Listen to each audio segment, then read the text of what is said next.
This is the Miller Lite Cowboys Hour. Supported by Albertsons and OMNI Hotels and Resorts. Brought to you by Miller Lite, the only beer of the Cowboys. It's Miller time.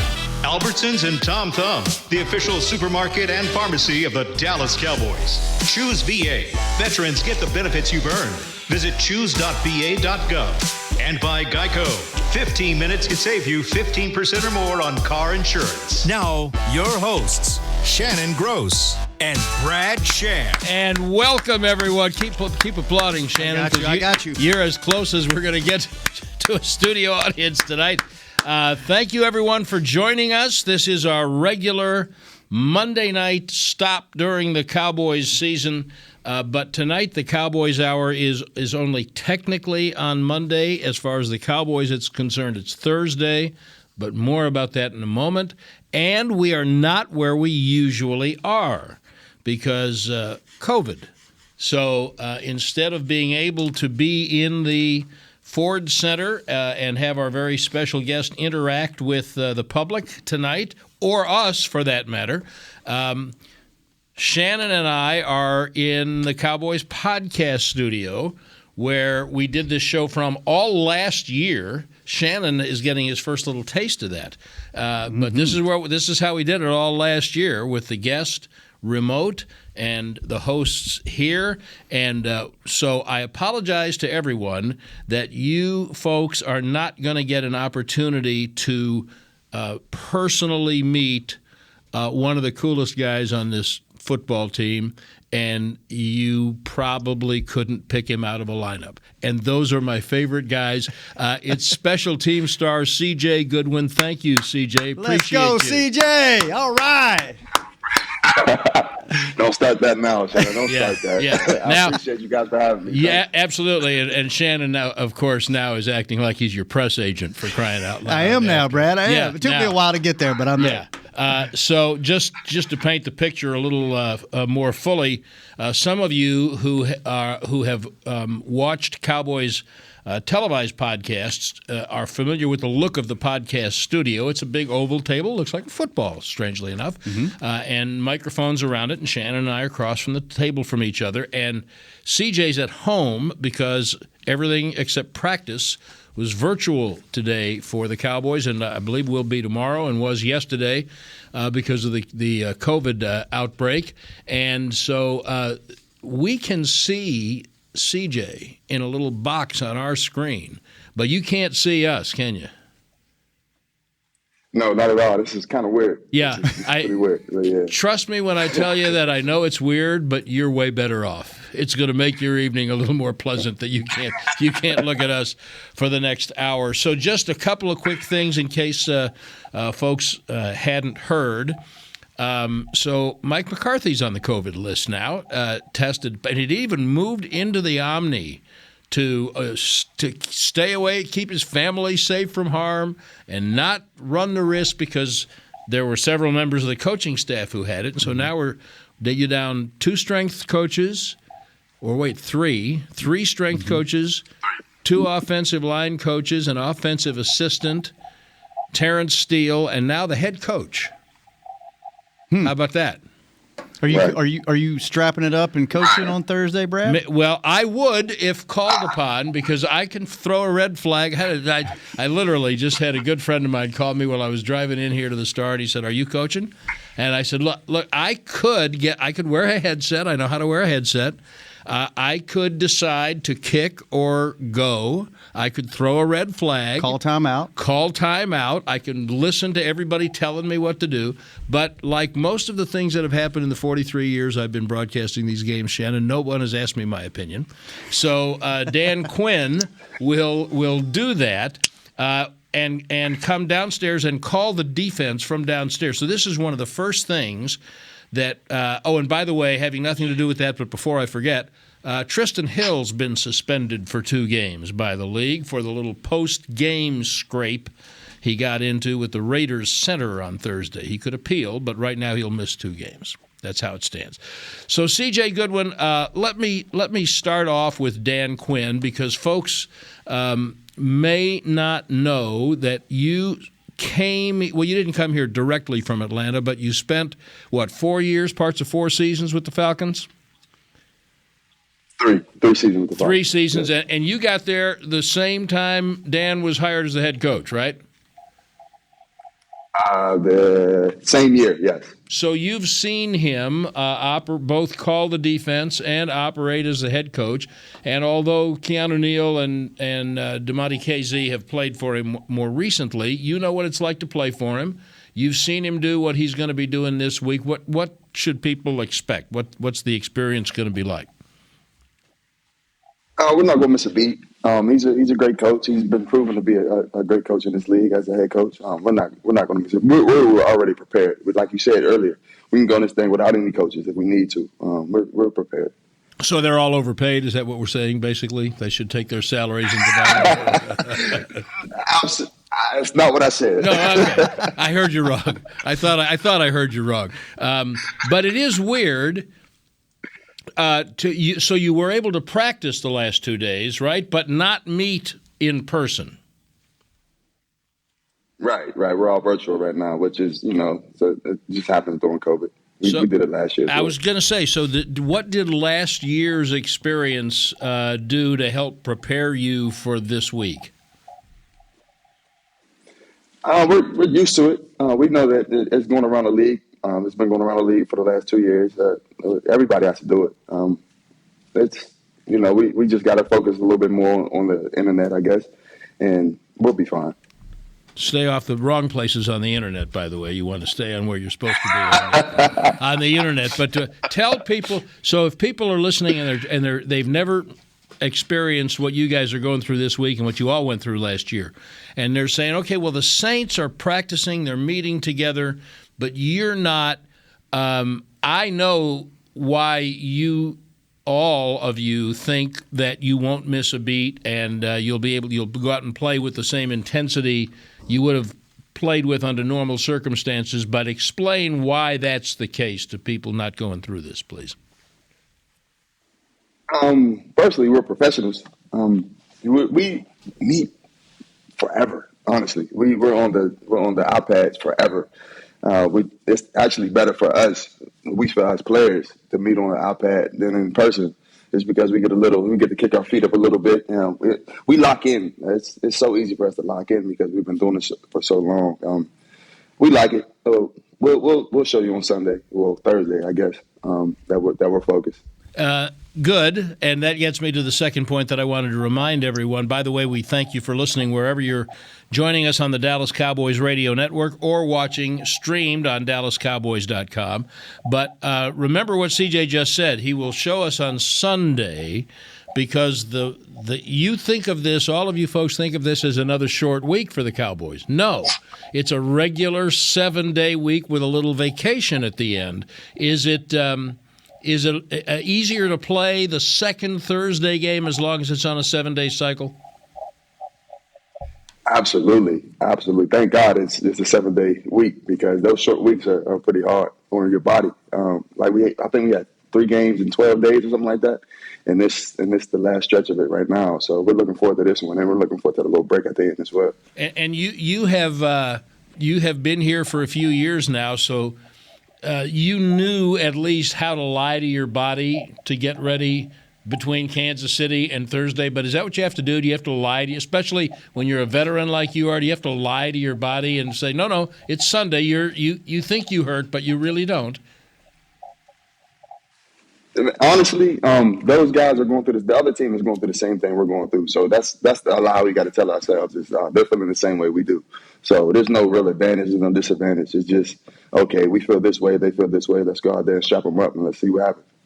When you play in an environment or you go into an environment like New Orleans with all those crazy drunk people in Louisiana at night screaming and yelling, and you know what that environment's going to be like, does it you experience that in Kansas City? There's a few places that NFL teams exist that are like that. I think Seattle. I think New Orleans is one. Kansas City's one. Does it get a little behind you? Like, yeah, let's go down there. Let's take care of business at their place.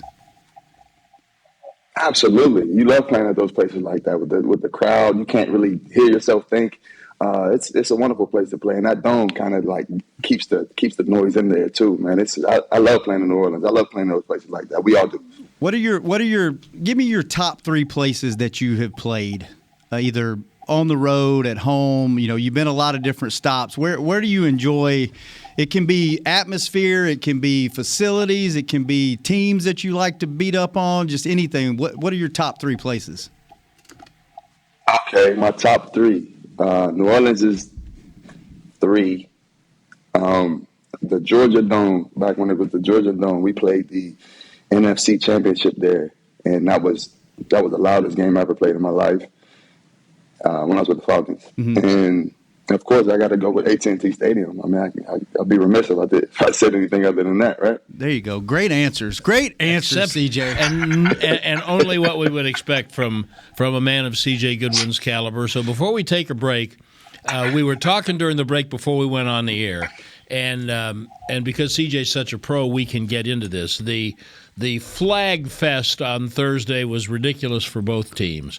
But the 2 that were called on you at the end of the game were both legit. You were pretty obviously offside. And that's unusual because you get very, very few penalties.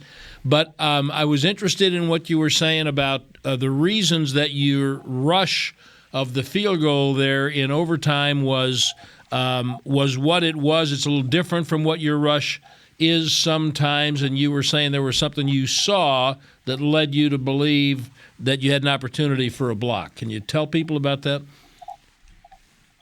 Yes, the holder has a whole mechanics he goes through, and we were watching, me along with some other specialists, along with the special team coaches, were watching his mechanics, and he had like a tail.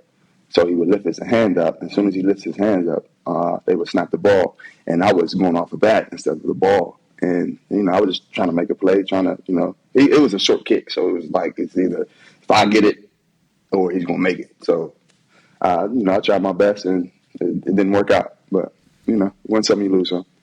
I would say if the Cowboys had regular captains, seasonal captains, there's no doubt in my mind that C.J. Goodwin would be the special teams captain. One of the very best special teams players in the league. And when we come back from this break, C.J., we're going to talk about how you got there, because that's not necessarily what you dreamed of being when you were playing at California, Pennsylvania, or even when you came into the league. But here you are at the top of your profession. We're going to talk a little bit about that when we come back. When it comes time to shop for tailgate favorites, go to Albertsons and Tom Thumb. Get 10% off your groceries every Dallas Cowboys game day when you wear your Cowboys jersey. Albertsons and Tom Thumb, the official supermarket and pharmacy of the Dallas Cowboys. And the Miller Lite Cowboys Hour is also brought to you in part by Luke Casey, the official bootmaker of the Dallas Cowboys cheerleaders. And we'll be right back with C.J. Goodwin right after this.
Miller Lite Cowboys Hour, supported by Albertsons and OMNI Hotels and Resorts.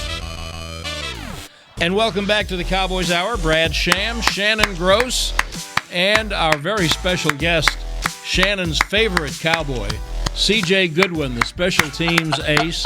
CJ has been Shannon's favorite cowboy for a good 30 minutes now. No, about 2.5 weeks. 2.5 weeks? Yeah, Okay. 2.5 weeks. Okay. Where's the virtual brisket and virtual Miller Lite at, Brad? I would love to know that, because it is time, CJ, we've reached the time in the program that's become a real favorite of mine, and I think a lot of other people's, because Shannon does a deep dive into your background, and normally this being a segment that is sponsored by Miller Lite. We like to have a Miller Lite here, but they provided us no Miller Lite, so we're going to be drinking a virtual Miller Lite while Shannon Gross takes a serious, real-life dive into your Wikipedia page. Yes. So, CJ, this is the part of the show. This is our Miller Lite moment of the show, and normally what I do is I read off parts of your Wikipedia page, and you fact-check it with me and tell me whether it's correct or incorrect. And anytime we have a correction, I would take a sip of Miller Lite. So sometimes I get drunk on the show. Sometimes I'm parched. So you help me out here. And I'm going to need your help right out of the gate, because it has CJ Goodwin, and then it has your real first and middle name. How do you pronounce that? I'm not even going to attempt it. Sharon Jarre. Sharon Jarre. Okay, it says Sharon Jarre. C.J. Goodwin is an American football cornerback for the Dallas Cowboys of the National Football League, and you were signed by the Pittsburgh Steelers as an undrafted free agent following the 2014 NFL Draft. Is that correct so far? That's correct. Okay. It says you played college football at California University of Pennsylvania. Kind of correct. Kinda. Oh, wait, which part's only kinda? I only played one semester there. I actually started my college football career at Fairmont State University. That's the college I graduated from as well. Yeah, and your Wikipedia, whoever been adding to this, they confuse me a little bit, because we'll get to that part in a minute. So you may have to we may have to change the order before we get done. So it says you were born on February the 4th, 1990, in Wheeling, West Virginia. Is that correct? Wheeling, West Virginia, yes, sir. All right. You attended the Lindsley School in Wheeling, West Virginia, and began playing football. It says began playing football until your senior year. I don't know what that means, but it says you were a starter at wide receiver. In addition to football, you also competed in track and basketball. Yeah, that's wrong. I didn't play wide receiver in high school. I played corner in high school. All right. Well, there's And one. a little bit of quarterback. There's one adjustment right Okay. there. There's our first one. A virtual slug of Miller Lite There we for go. you right Chugged now. a Miller Lite right there. After graduating from high school, Goodwin attended Bethany College, where you would play basketball for Bethany for 2 seasons and then transferred after your sophomore year.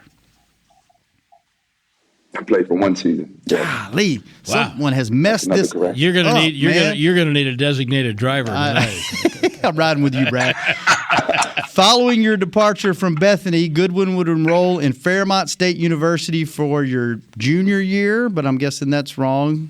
It needs to be sophomore year. Is that right? No, I went there my junior year. It was my transfer junior year. So, Okay. All right, we got I you. don't know what that means, but I spent 5. All right. Very confusing, like I said. After your arrival, you played in now, this is very interesting. This is where it gets real interesting. I learned a lot about you reading this. It says after your arrival, you played in an intramural basketball game against the school's football staff, and at the urging of your father and college roommate, future NFL player Dewey McDonald, you eventually joined the Fighting Falcons football team. Is that true?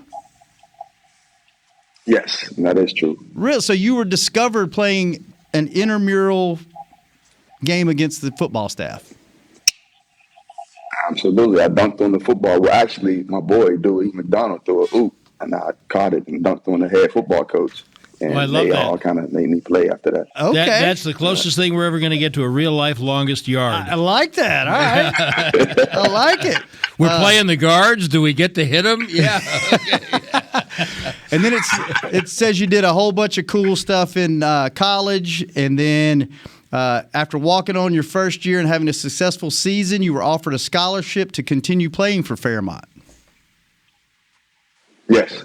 Okay, there we go. All right, and on to the third page. This is where it gets even more interesting. Now, have CJ. you sobered up yet? Because we got a third page going here. Not yet, and I'm hoping I don't. So All right. maybe we get a couple more wrong All right, here. here we go. After finishing your collegiate career, you would enter the 2014 NFL Draft, and you were a virtually unknown prospect due to you playing at 2 NCAA Division II schools.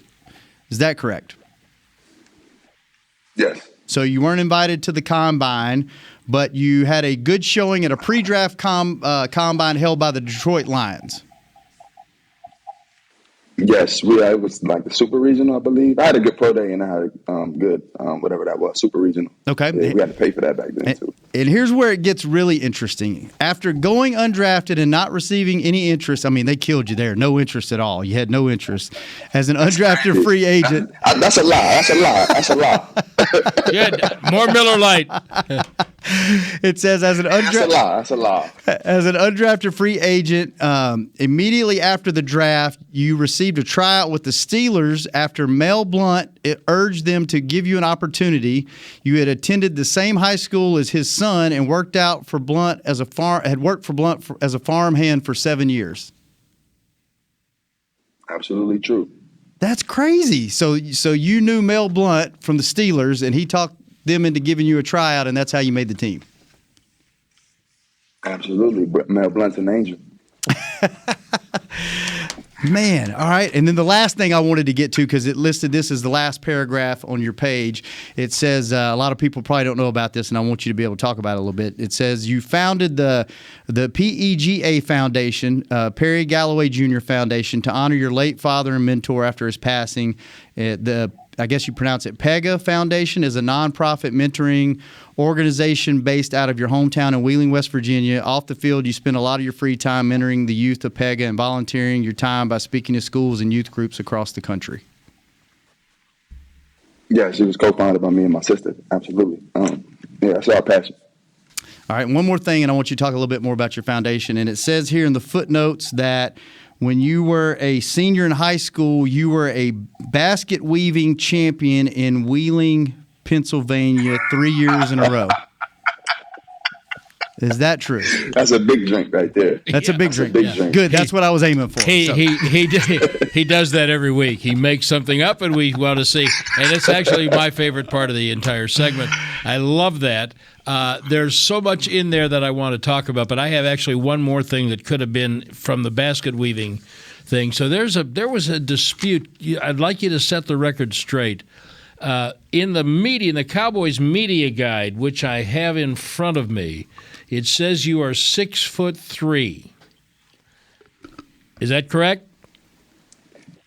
Absolutely. I don't know. Yeah, I got my hair now too. So But yeah, absolutely. But is it also correct that there was a time when in their official publications this year, not like it's your first year, they were listing you as 6'1"?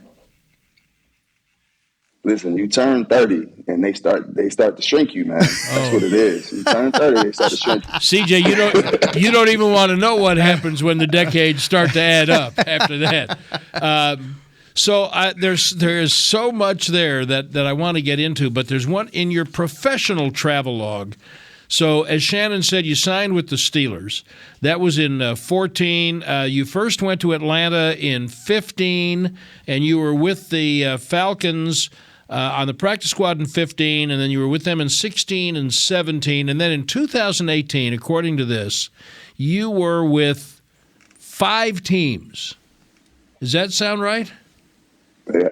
In the calendar year. At least five. It says here. It was all during the offseason, too. Right, all right. So like practice squad stuff and then mini camps, and one of the people are always – but so you went bouncing around from Arizona, according to this, Arizona and then the Giants and then San Francisco and then Cincinnati, on whose practice squad you were when the Cowboys first signed you. Correct. So what was that like?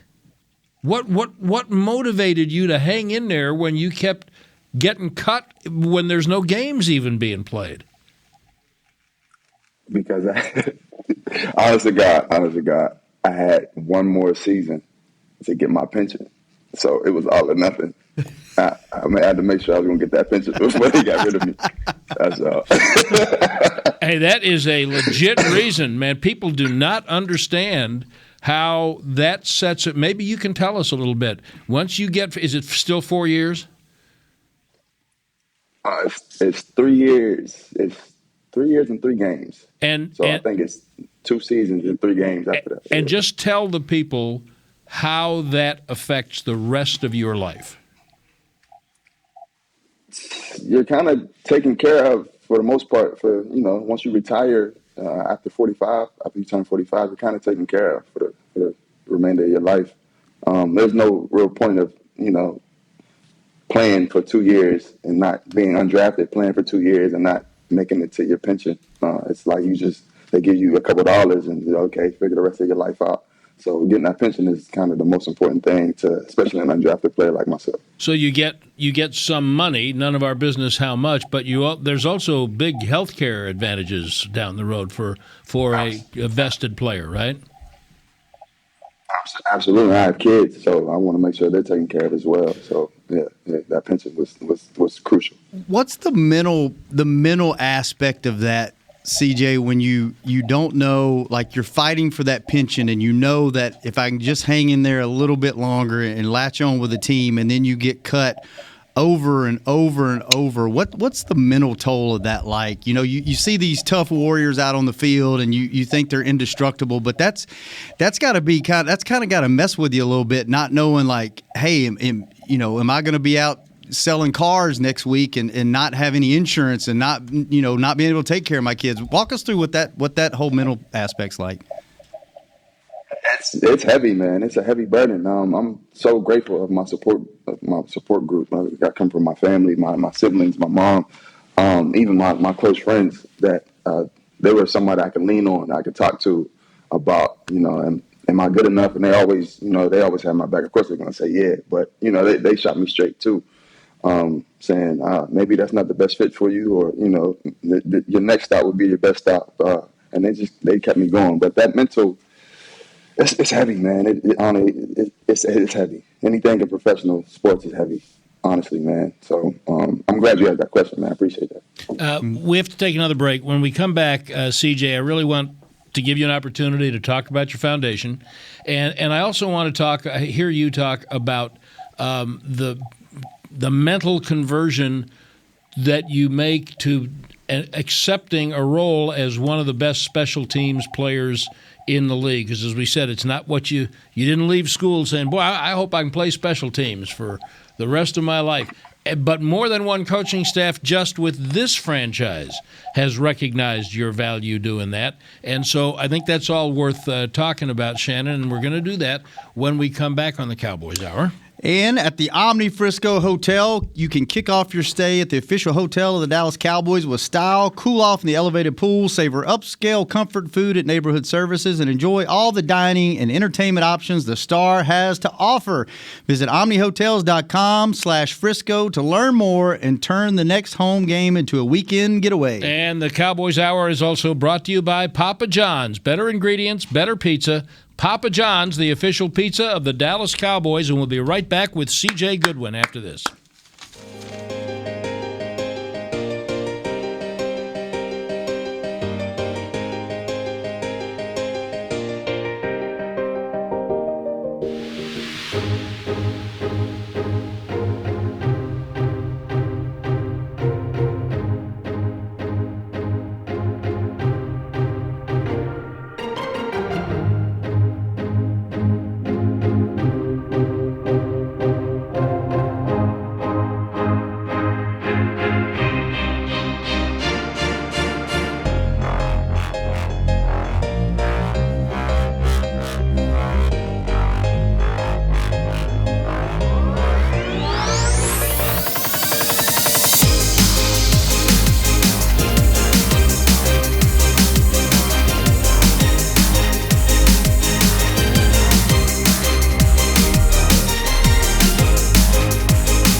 Miller Lite Cowboys Hour, supported by Albertsons and OMNI Hotels and Resorts.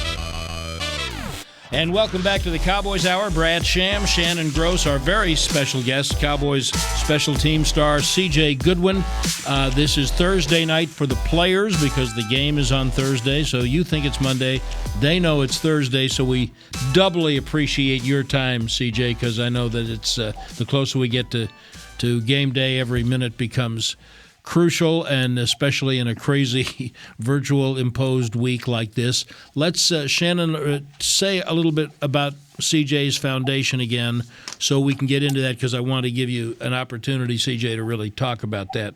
And so we can be looking for your cleats Thursday night. Yeah, the PEGA Foundation is to honor your late father and mentor after his passing, and it is a nonprofit mentoring organization based out of your hometown in Wheeling, West Virginia. And it says off the field you spend most of your free time mentoring the youth of PEGA and volunteering your time by speaking to schools and youth groups across the country. And this week is across the league is the My Cause, My Cleats game, where you guys get to pick a cause. You get to paint your cleats up for one game and wear something that that's out of uniform normally, but you don't get fined for this one. So CD will probably be happy for this game that he can actually do something and not get fined. But your cleats are to honor your foundation. So tell us a little bit why did you start that, and what do you do in the off season to help support that? Well, me and my older sister started it, Chandra. We started it after my dad's passing in 2015. He was real big in the community. He always led he was a leader in the community, honestly. He had a youth camp that ran for over 27 years in my hometown. He was very, very respected in our community. So we kind of picked up where he left off. We focused on exposing underexposed youth to just different things, because you only know what you know, and you only know what you're exposed to. And me and her were exposed to different things because of him. And that's what led us to, have a more open mind and to achieve the things we kind of achieved. I never seen an NFL player before. My dad took me to go meet an NFL player, or actually a Hall of Famer, which is Mel Blount. So the sky's the limit when you're exposed to those type of things, and that's what we want to do. But that's another thing I want to get you to talk about. I'm going to run the risk of making fans and some of my friends who have played cornerback through the years for this team a little irritated. Everson Walls and going back Mel Renfro, and not to say anything about the guys who are here now. But I think Mel Blount's my all-time favorite cornerback in the NFL. The guy, to look at him, should never have been able to do cornerback stuff at his size. And he was just a remarkable player, and I've had the opportunity to meet him just once or twice. And what a tremendous gentleman he is and leader in the community. You've touched on it, CJ, but how did you come to know him through your dad, and how did he influence your life as well as your career? Okay. I went to a private school in Wheeling, West Virginia. I was fortunate enough to do that. We didn't have the money to do it. I don't know what my dad did and my mom did. But anyway, so we went to a private school, and his kids actually went to the same private school. And my dad, I guess there wasn't too many black people in that school. And, my dad met him and introduced himself. And one day he seen me. I was 17 years old. He seen me at my little brother and his second son are the same age. They're playing on the same basketball team. Seen me at the basketball game. He told me to pull up my pants, take my earring out. He said, "I'm offering you a job. I'm paying $10 an hour. Come up. You're working on the farm, and you're gonna clean the stalls for the horses." At the time, I was working as a playground instructor on the weekends, making like $3.75 an hour. So of course I took the job, and ever since then he became like family to me. I actually call him uncle. Yeah, so that's how we kind of met, and he's done so much for me and my family. His family, including his wife Tiana, has done so much for me and my family. We can't thank him enough. Let's get to CJ Goodwin's professional career. You were in Atlanta for most of 3 years. They released you during the season in December in 17, and you went from there actually to Arizona, the Giants, San Francisco. Anyway, you're Cincinnati, and then the Cowboys signed you in October of 2018, and you're now a fixture here, and it's not just because the coaching staff loves you, because this is the second coaching staff that's loved you, and that's a big deal. People don't understand how significant that is because you play a kind of position where staff might have favorites and you can be perfectly good, but I like my guy and he's coming in. So what's been different for you in Dallas? Why have you found a professional home here, do you think? I think they value what I do. I think they value the field position of special teams. I consider myself one of the best special teams players in the league. I think they do that as well. I just take my job seriously, and I'm glad they let me, go out there and do what I do.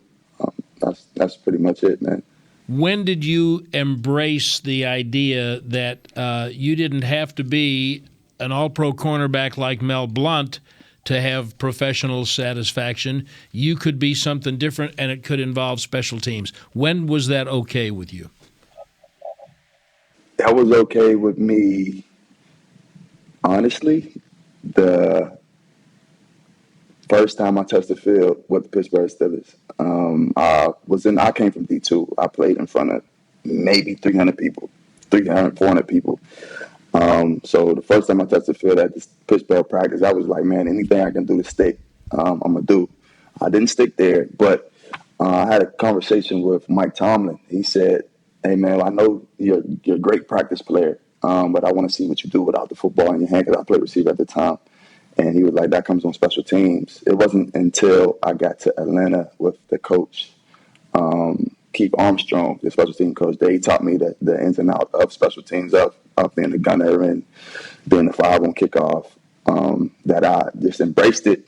Like, okay, I'm gonna be damn good at this. And I've just been kind of using that technique ever since. And I'm thank God that I'm with Bones and Hat right now, because they're considered the two of the best coaches in the league on special teams, and it couldn't have lined up any better than for me, honestly. But when you first came here, was it Bisaccia, the special teams coach?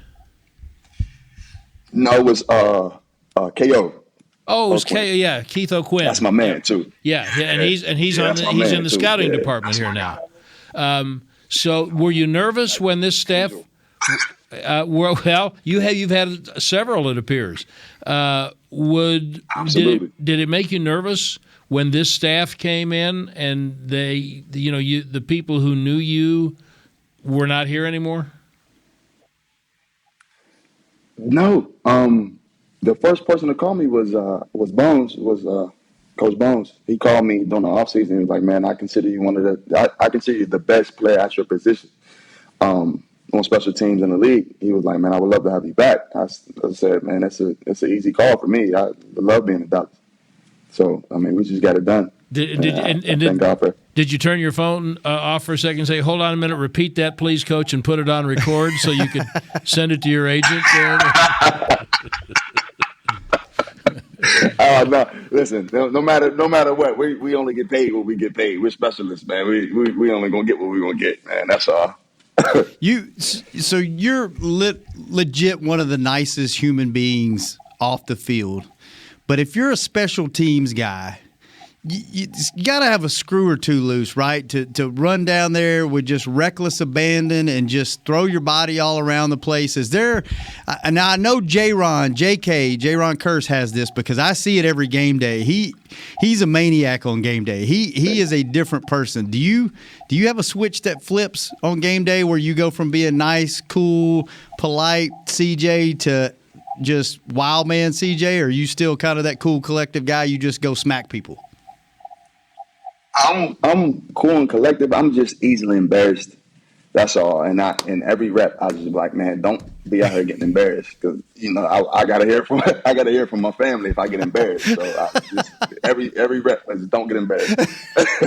That may be the best motivator I've ever heard. Did you? How many of them did you hear from on Thursday? Every family member texts me and said, "What were you doing?" And they obviously don't know anything about my job. But, Right. Everybody texts me. Yeah. You got to love it. Everybody's an expert. All right, one more break. We'll be right back with more with CJ Goodwin on the Cowboys Hour. Want to use what the pros use? Jack Black is the official men's skincare brand of the Dallas Cowboys. Visit getjackblack.com today to get yours. Be right back with CJ Goodwin.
To the Miller Lite Cowboys Hour, supported by Albertsons and OMNI Hotels and Resorts.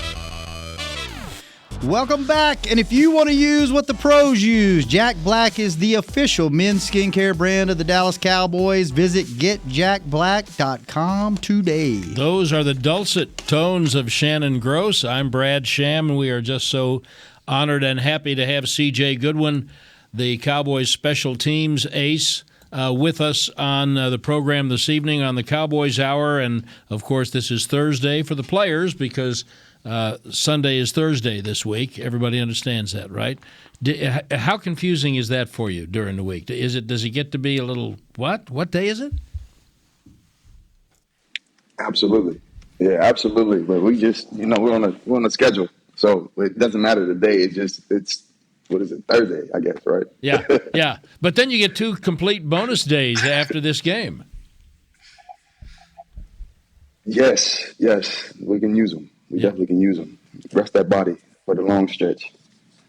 So you have, as you said, you've embraced this role as the special teams player. I'm glad to hear you say that Coach Fossil called you when he got here and said he considers you the best at what you do in the league, because I don't think he's wrong. And we see guys all the time. Do you follow the lineage of special teams players? I guess Matthew Slater's the most decorated one in the league. right now, but you go all the way back to Steve Tasker with the Bills 30 years ago, who some of us believe, I'm one, ought to be in the Hall of Fame for what he did as a special teams player. He was a receiver. He was okay. He was a great special teams player. Do you follow all the lineage of all of that? Absolutely, and I steal from all of them. Yes. Yes, I've been stealing from Slater since I became a special teams guy, and I watched Tasker, I watched all these guys. I go up to Bones' room and watch just old film with those guys as well. Just people they've coached and people and stuff they want me to steal from them. It's you steal from everybody. What do you steal from Slater? How physical he is. Just the way if he wants to get somewhere, he's going to get there with using two hands, grabbing people by the shoulder pads. Just the way he uses his hands. It's something, the refs really don't watch us out there. I hope they're not watching this, but the refs really don't watch us out there just because they're trying to get the play over with. So, it's an opportunity for you to not do something dirty, but, use an advantage. And, so I see how he does it, and it's just tenacity, just to get down the field and won't be denied. I like that. What's one of the little for people that have never played special teams or never been on a pro football field? What's one of the little nuances that you could tell people that happen that they would have no idea that goes on? Like, if you're an offensive lineman, you can look at a defensive lineman's fingers, and if his fingertips are wide, he's leaning forward, so he's probably rushing. Things like that. What's something on special teams that you don't necessarily, unless you're a student of the game and actually been in the game, that most people wouldn't know? Well, one would be the field goal block that I botched, I guess. Would be the holder's hand. Yeah, that's something that people don't really understand, and that's something I was getting vilified for because people didn't understand it. And if they would have known, then they would have been like, okay, that makes sense.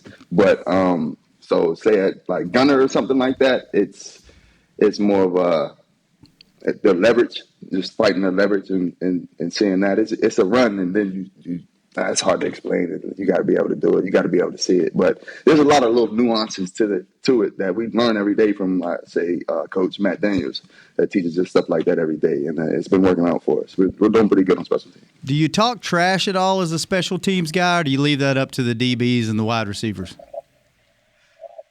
Nah, they got it. There's people that talk trash to us, but we just rather just whoop on them during the play and then go to the sideline and say I whooped on him. We try to keep it. We try to keep it cool. Now, very rarely does when you're a gunner, frequently you're double teamed, and very rarely do penalties get called from that kind of activity. But you guys get mugged when you're coming off the line. They'll do every damn thing to you to try to keep you from getting down the field, don't they? How do you learn? When you say leverage, is that all about leverage, getting away from whether it's single or double coverage, getting down the field away from that? Absolutely. That's all leverage right there. The rule is actually that if you're in a vice, so if they got two people on me and they get all four hands on me, they're allowed to do anything they want to me except put me on the ground. So the ref absolutely stops watching this play because they're allowed to really manhandle me and do whatever until I hit the ground. So we're taught to actually hit the ground if we ever get caught in the vice, to hit the ground. So they got to get off, and then they just grab you again as soon as you get up. But yeah, leverage. So if I'm going on, it's a fight, man. It's a fight, man. I'm glad you said that because I was going to ask you if you would ever be tempted to just hit the ground and make the guy look at you. But then I thought, no, his whole objective, his whole training is to get down the field. So he's not going to hit the ground, but you are coached to do that. Yes, you're coached to hit the ground. I'm not going to do that because they're not going to just put all four hands on me. So let me ask you this: Do you, I've known Randy White was a great player here, as good a defensive tackle as I've ever seen. And he still is, but when he started playing, he got into martial arts partially as a way to use his hands to get offensive linemen's hands off him. Do you study any of that or do anything even remotely like that? We do that at practice. We do, we don't call it this, but wax on, wax off. So we just swipe it the whole time. Our coach, he has a drill. So where we run the sideline and we swipe it, the people's hands off. We kind of like, it's a timing thing. There's a lot that goes into this, man. We're not just out there just running around. But so it's a timing thing. You wait till this hand go up and then you hit his hand and he loses his balance. It's a lot, man. It's actually fun. You grew up in Pennsylvania. Did you grow up a Steelers fan? Did you grow up watching football? Like, who was your team growing up? I'm from West Virginia. Oh, my bad. That clear. How did I get that wrong? That's another Wikipedia Miller Lite for you. Yeah, stepped right in that. Know what I was thinking. Yeah, Northern West Virginia. Nah, it's all good. It's better than calling it Willing, Virginia. So I'll take PA over Virginia. But were you? That is Western. That is kind of Steelers country. Did you grow up a Steelers? It's very fan? much Steelers country, and I hated the Steelers. I actually grew up a Cowboys fan. Did you Big really? Cowboys fan. How did that come to be? Cowboys fan. How did that come to be? My uncle, he's like the head of the family. He was a big Cowboys fan growing up, and then they played the Steelers in the Super Bowl, and and they beat them. So I became a Cowboys fan then, just because we hated the Steelers growing up. So I'm just trying to imagine how many Cowboys jerseys have you sent to West Virginia in the last 3 or 4 years? A lot until I stopped paying for them and make people pay for their own jerseys.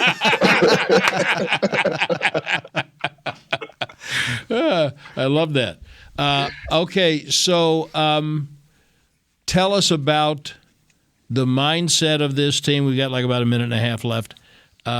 You had almost a dream-like first couple of months. Now reality has come setting back in. Various things happen. And fortunately, you've got a little cushion. But tell us about the mindset. Tell us about how everybody's feeling, especially with this unusual week going into New Orleans. We're feeling great, man. We still got everything in front of us. Everything we want to accomplish is still in front of us. We haven't lost a beat. I know we hit a little rough patch, but it's the NFL. You're gonna lose some games. Nobody's perfect in this league. Everybody's good. We're itching to go, man. We're itching to go, and I think we have the right pieces to do something special. To make some type of run, and it's all about runs. I've been in a situation where I got to the Super Bowl, and we got hot at the right time, and I think that's coming for us. And I truly believe that, man. We're gonna follow Dak's lead, and we'll make something special happen. I was going to ask you if you have spent any time telling your younger teammates, "Hey, I know what this is like now. Don't worry about it now. Don't worry about it now." I'm not that guy, but I mean, I got some type of respect in the locker room, and they know. Yeah, you got some respect in the locker room, outside the locker room, and our thanks. CJ, it's been great to have you with us. Thank you, man. Appreciate you. Thanks, CJ. Shannon, Brett. This has been a production of DallasCowboys.com and the Dallas Cowboys Football Club. How about this, Cowboys?